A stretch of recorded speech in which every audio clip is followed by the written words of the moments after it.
You want a guide on how to be confident? Please do not accept a motivational video, because I'm not going to tell you to shout affirmations in the mirror or do some magical dance that will not solve any of your problems. Because when you want real change, this always means you have to take action. And taking action is pretty hard. And we as humans hate it to take action, except there's a super duper hyper big reward waiting on us. Or on the other side, there's a super big pain we need to solve. Self-awareness is one of the hardest things for us humans. So this is what I'm trying to achieve with this video. I'm trying to achieve self-awareness for you, so you actually have a reason to change, because this is where it all starts. If you just consume this video, but you don't feel the need to change something, then guess what? Nothing will happen. How many videos like this have you already watched? Maybe a dozen? In the worst case, even hundreds of videos like this. Has something changed? Probably not, but why? Most of these videos are just motivational and they are targeted on views, and they do not really help you to change anything. Those videos try to give you knowledge, but you already know what you need to change. You know that you should not listen to other people's opinion, and this is what those videos tell you. Happy birthday, but how can you actually start changing yourself? By the way, it's not about not caring about what other people think. It's about not thinking about what other people think at all. This is the really deep one.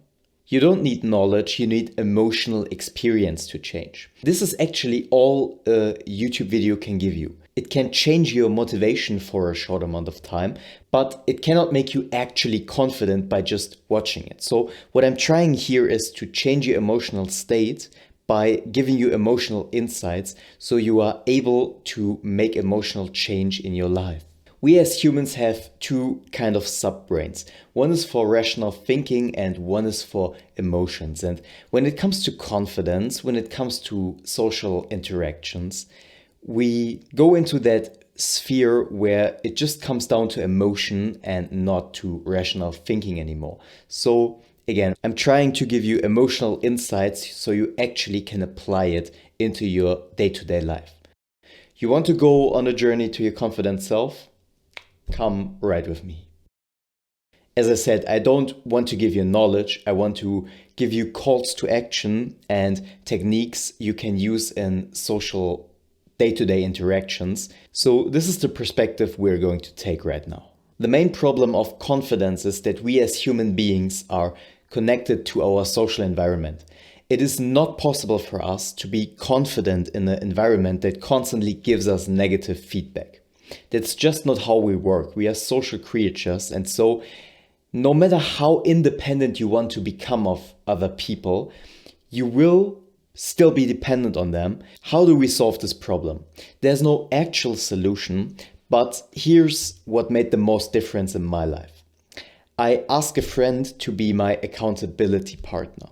We scheduled a daily call for like 15 minutes, and we spoke about the interactions we had this day that made us fear the most. And we talked about the social interactions we had that day that really beat the crap out of us. By this, two things happened.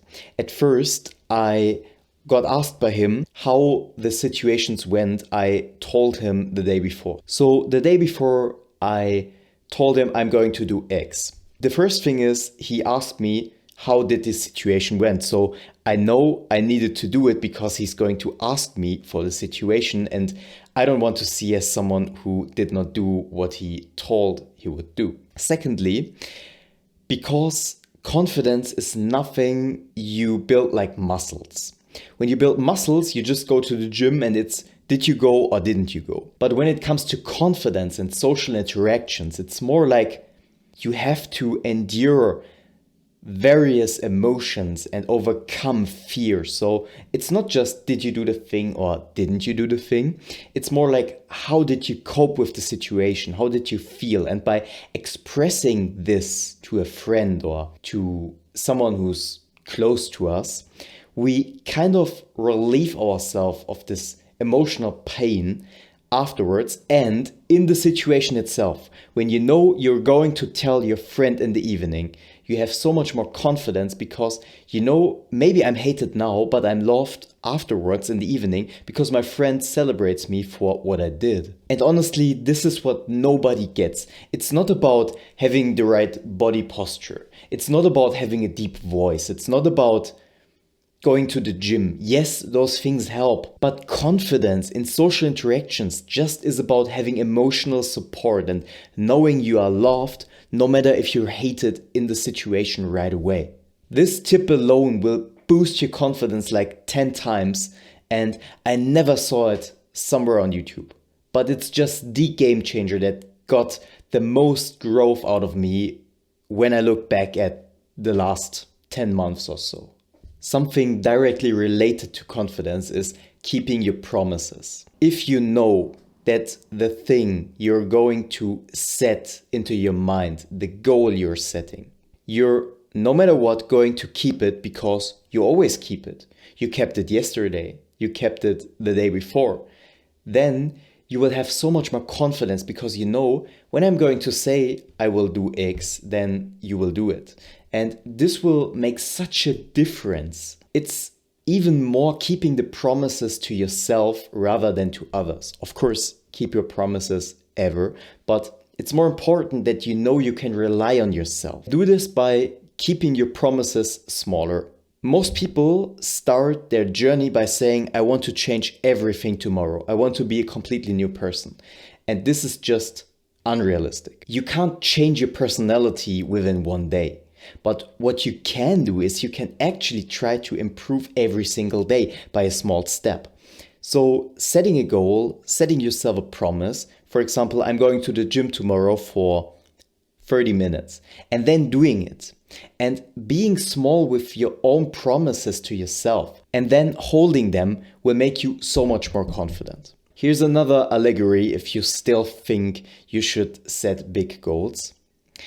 When you go to the gym and you're new, do you press 100 kilo at the bench press? No, you start with 40 maybe.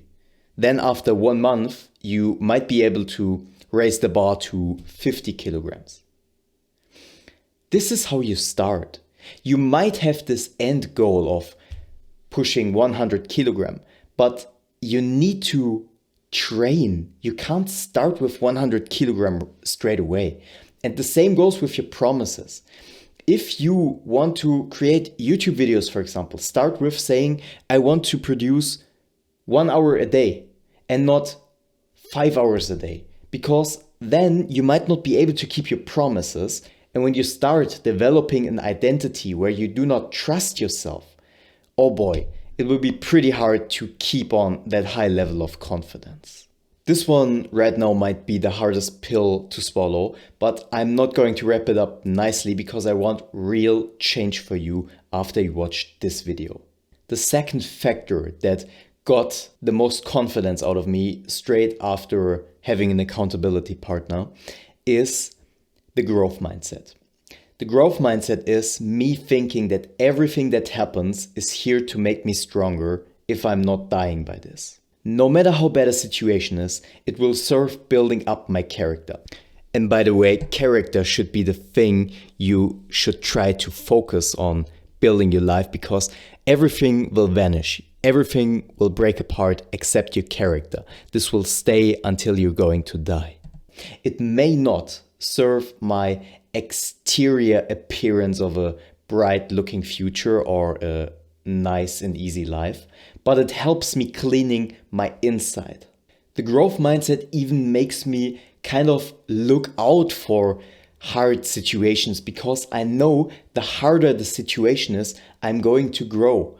Sometimes I even long for hard things happening to me so I'm able to grow more. Please God, don't take me too literally. With this mindset, you're going to tackle obstacles different than any other person, and you're going to cope within life so much better, and you're going to grow so much faster than everybody else around you. And do not be afraid of pain. Embrace it.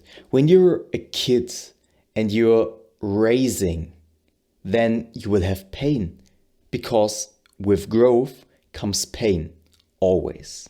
Another thing that made me way more confident is actually starting to believe that I'm right, that I have good values, that I'm good to people and I truly contribute to their lives and to society.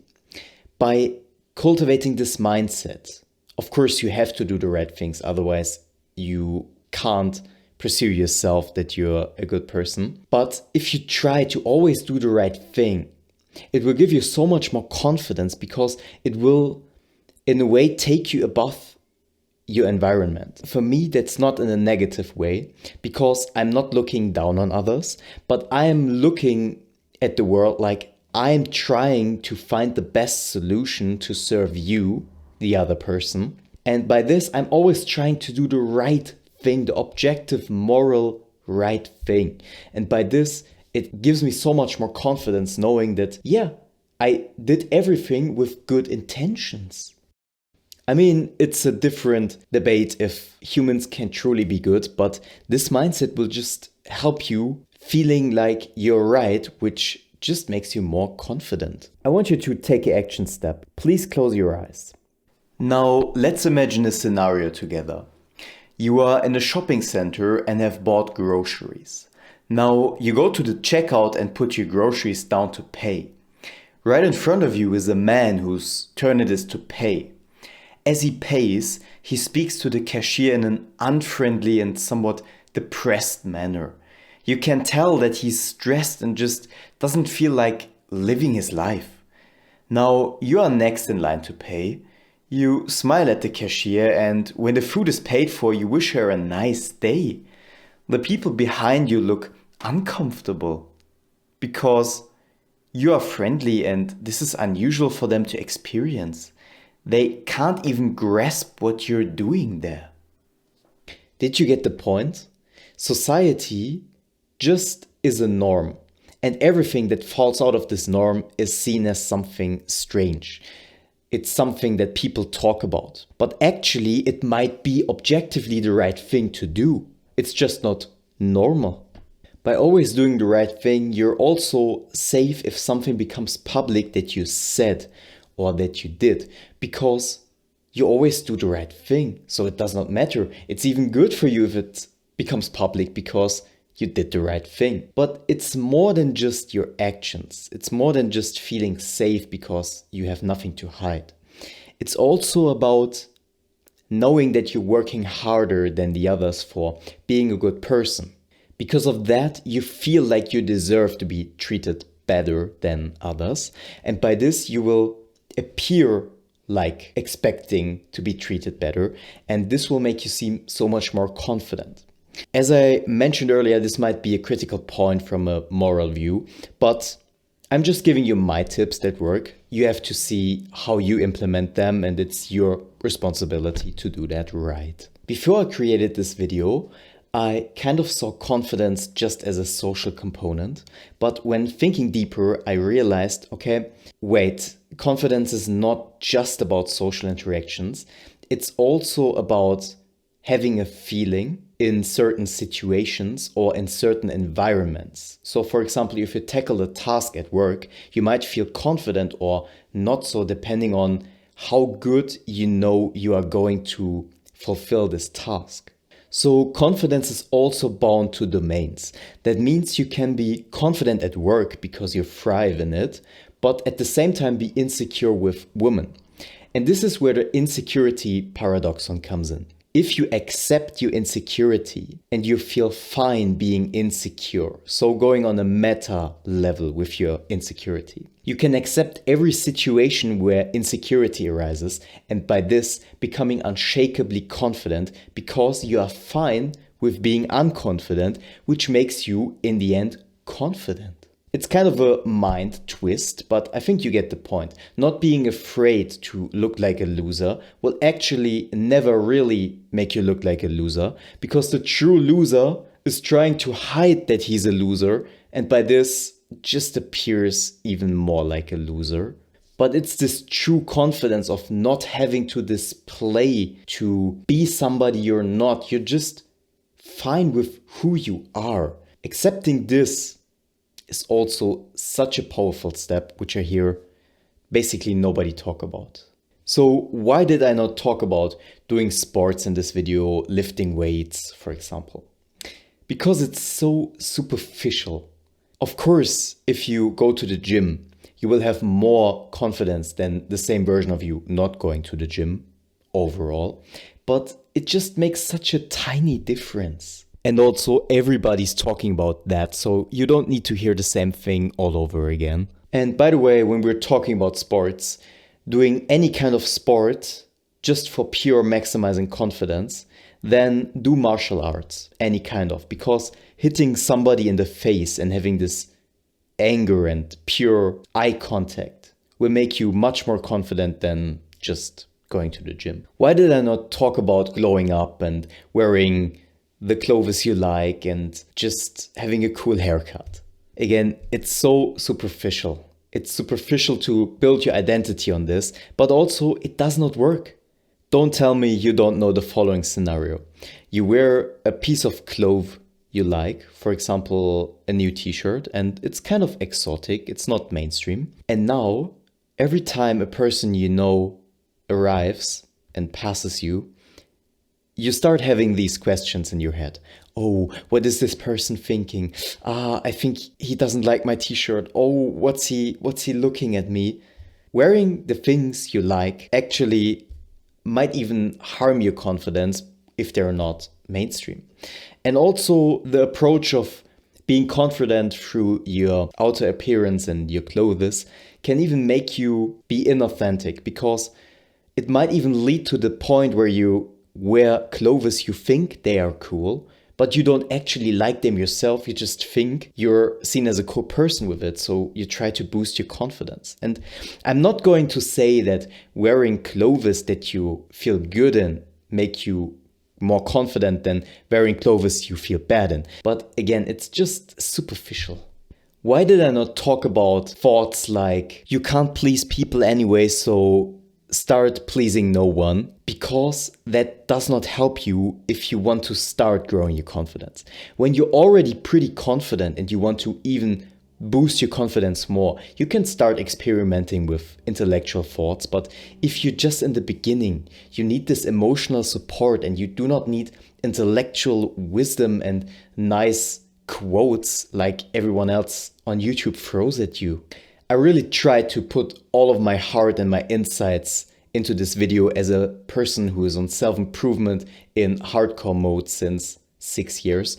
So if you apply the things I said, the most important ones are, in my opinion, having your accountability partner. If you pick any point of this, please try to implement this one. The second one is the growth mindset, because it makes such a huge difference in tackling situations and just entering the emotional, challenging experiences. Because when I look at people, I often see that they're avoiding those hard situations that would cause them growth. So this is kind of a starting thing. But having the accountability partner just gives you so much emotional reassurance. So it just completely changed my social interaction confidence in just half a year. I hope you're not just consuming the video, but try and really implement those things. I wish you all the best luck in the world. See you in the next video. Goodbye.